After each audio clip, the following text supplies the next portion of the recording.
Hello there, I am Jim Elizondo from Real Wealth Ranching, where our goal is to maximize your profitability while you improve your land the fastest.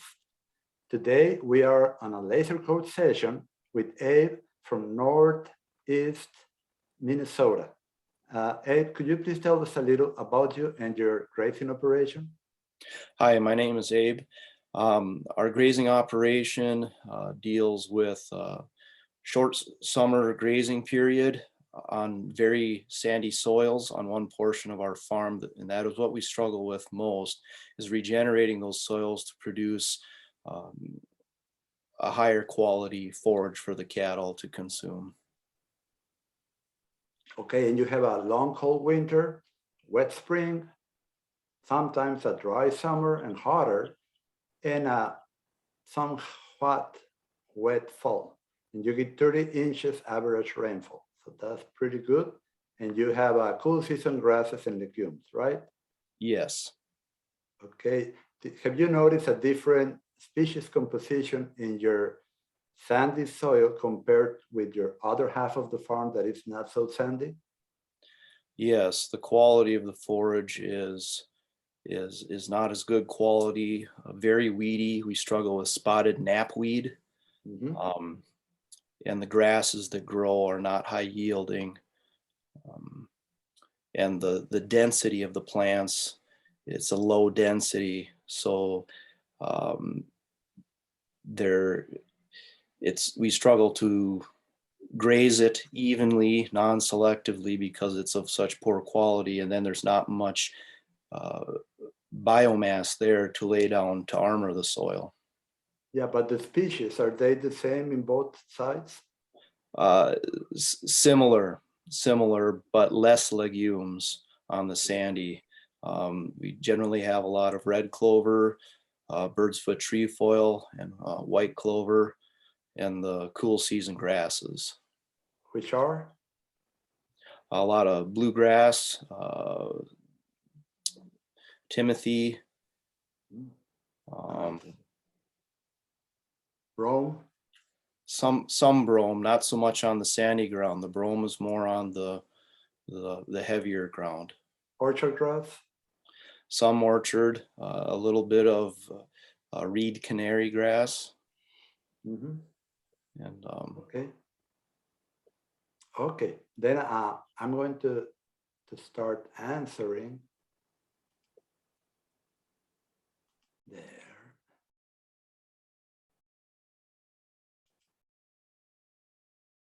Okay. You see, Abe, I have regenerated a farm on sandy soil in north central Florida.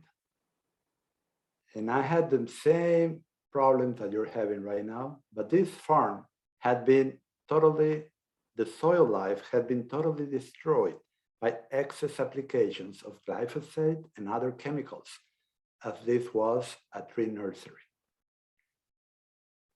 When Christine Jones from Australia told me that in a class that sand had all the nutrients that were needed, I just couldn't believe it. But she said that in the silica lattice, there were phosphorus and all the elements that we needed to produce a healthy crop. So I had to start doing total grazing on that very sorry land. And you can see the before and after pictures in my website, realwealthranching.com, and on my YouTube videos under Real Wealth Ranching or Jim Elizondo. And it goes against counterintuitive. It goes against our logic that taking it down per grazing and then allowing a longer rest period will actually improve the soil faster. But that's what I did, and that's how I got the results. Because you see, soil humus is a real soil fertility, and we need to increase soil humus, especially on sandy soils that have very low cation exchange capacity. While clay may have up to 35, 45 cation exchange capacity, which is the ability to hold nutrients and moisture, sand may have 3 to 5. cation exchange capacity, and it's exponential. So sand just doesn't hold water and doesn't hold nutrients. But if you increase the humus content, which is the stable fraction of organic matter that cannot be further degraded by the action of microorganisms, then the sand starts to change and it creates more of a structure, changes in color from white sand that we started with to brown, dark, deep brown sand that now smells like the litter of a forest floor. And the grass and the animals starts to be more healthy or healthier. And the biodiversity started to increase. What is the secret to achieve this, especially on sandy soil?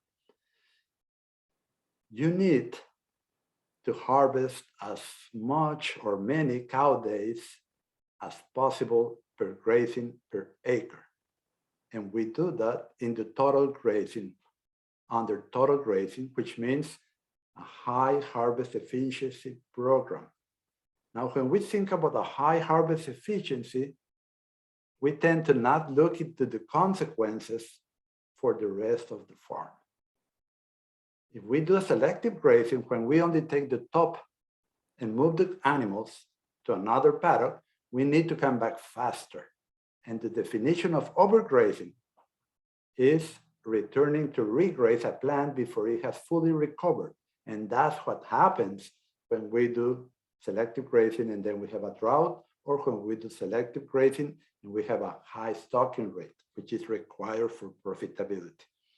So by taking it down, even when we started that the interplant spacings were like this, very far apart and a lot of sand in between and a lot of poisonous weeds like dog fennel, which is poisonous if cows consume a lot of it and they don't like it. So those were our main species, a little bahia grass, a little crabgrass, and a lot of bare sand and dog fennel. So we started by doing total grazing, harvesting most of what was there. And the first year, in the green growing season, it took 60 days for the grass to recover. As the soil humus increased, next year, it took 45 days for the grass to be ready to be regrazed.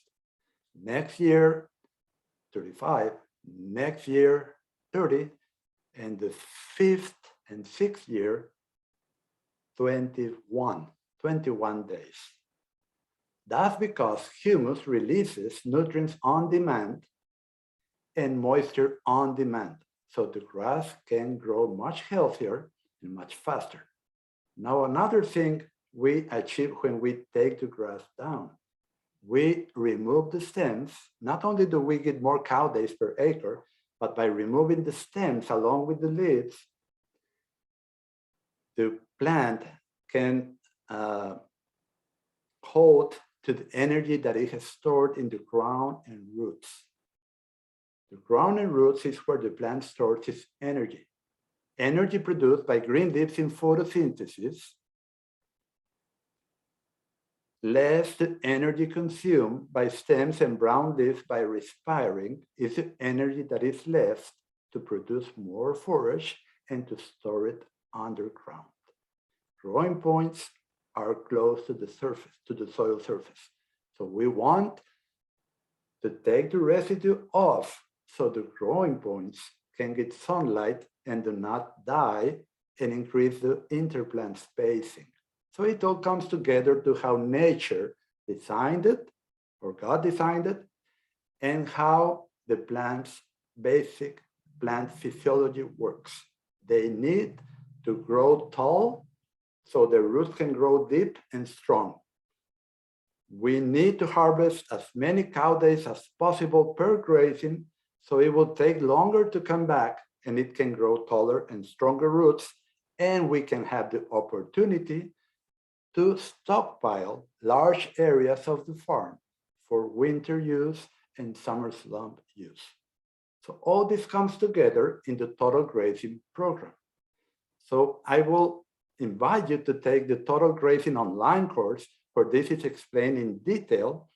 And it's an interactive course where you have it for live access. You have Q&A sessions, and you have also the a closed group where we can all interact. So you will not be left alone. You will be able to do it and know why you do it. I'm just explaining it very fast because this is a laser course session. But this is the answer. Just as rotational selective grazing is better than continuous grazing because it gives longer rest periods and the plants can express more and produce more, total grazing gives even longer rest periods and the ability to stockpile in area. And these areas are rotated around the farm every year. So I hope you liked this, and I hope all of you can join me again in the next laser coach session at Real Well Ranch. Thank you very much and see you soon.